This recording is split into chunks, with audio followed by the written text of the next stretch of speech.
दुश्मन सिर्फ बॉर्डर के उस पार नहीं होता, कभी कभी घर के अंदर भी होता है। एक ऐसा केस जिसने पूरे इन्फ्लुएंसर समाज को एक शक के घेरे में डाल दिया, जहां एक popular travel blogger travel with जो के नाम से जाने जाने वाली ज्योति मल्होत्रा पर एस्पिनाजो के सीरियस एलिगेशन लगे हैं। ये बीचों बीच आ गए हैं। इस तरफ भी देखो पूरी स्नो है। गिर जाओगे आराम से। कैसे एक इन्फ्लुएंसर जो भारत पाकिस्तान की दोस्ती की पैगाम लेकर चली थी, खुद एक जासूसी के केस में फंस गई। चलिए इस पूरी कहानी को डिटेल में समझते हैं। ज्योति मल्होत्रा हरियाणा के हिसार से बिलोंग करती है। उनका YouTube channel travel with joke काफ़ी पॉपुलर है, जिसमें वो अपने ट्रैवल एक्सपीरियंसेस शेयर करती है। उनके चैनल पर 3.77 लाख से ज़्यादा सब्सक्राइबर्स हैं। उनका कंटेंट मेनली कल्चरल एक्सचेंज और भारत पाकिस्तान दोस्ती को प्रमोट करता था। उन्होंने पाकिस्तान के कई सिटीज़ जैसे लाहौर, इस्लामाबाद और कराची का भी सफ़र किया और वहाँ की कल्चर और लोगों के बारे में अपने व्लॉग्स में बताया।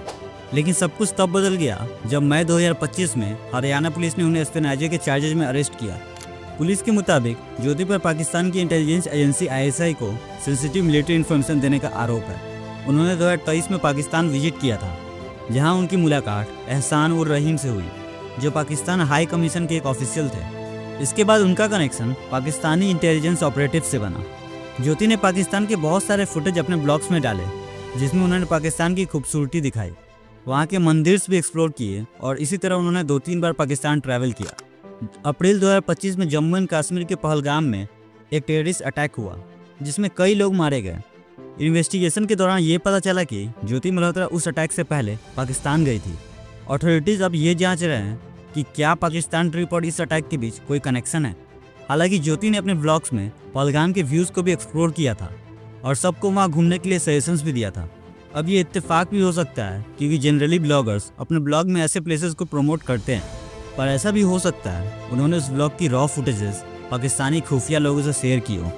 शक इसलिए बढ़ जाता है क्योंकि इंडिया से पाकिस्तान ट्रैवल करना, वीज़ा मिलना बहुत मुश्किल है और ऐसे में ज्योति 2-3 बार पाकिस्तान ट्रैवल करती है। 2024 में जब इनके पाकिस्तान ब्लॉग्स आना शुरू हुए तो कपिल नाम के व्यक्ति ने पहले ही इन पर आपत्ति जताई और लोगों को इन पर नजर रखने के लिए इन्फॉर्म भी किया।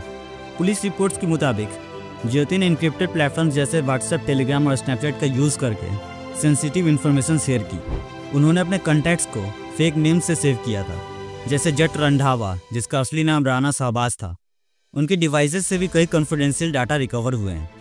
ज्योति के अरेस्ट के बाद कई और इन्फ्लुएंसर्स जैसे नवांकुर चौधरी, दीपांशु संगवान और प्रियंका सेनापति भी शक के घेरे में आए।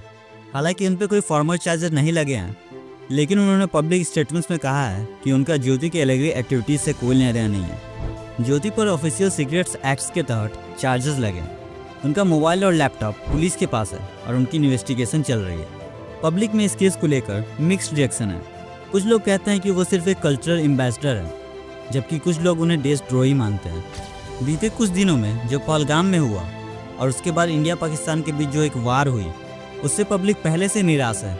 हमने ऑलरेडी बहनों के सिंदूर को उजड़ते देखा है और ऐसे में अगर कोई कल्प्रिट मिलता है जो इस देशद्रोह को अंजाम देने में उनकी मदद करता है तो उन्हें सज़ा तो मिलनी चाहिए। पर अभी तक ये सारे क्राइम्स साबित नहीं हुए हैं। हो सकता है ज्योति बेगुनाह हो या फिर उनका एक इम्पॉर्टेंट रोल हो इन सब में। ये इसके रिजल्ट से पहले हमें इन सब पे अपनी टिप्पणी नहीं देनी चाहिए। ये केस सिर्फ एक इंडिविजुअल का नहीं है, बल्कि ये सोशल मीडिया इन्फ्लुएंसर्स के लिए एक वेकअप कॉल है। जब आपका कंटेंट क्रॉस बॉर्डर रिलेशंस को इम्पैक्ट करता है तो आपको ज़्यादा रिस्पॉन्सिबल होने की ज़रूरत है। अथॉरिटीज़ भी अब इन्फ्लुएंसर्स के कंटेंट को क्लोजली मॉनिटर कर रही है।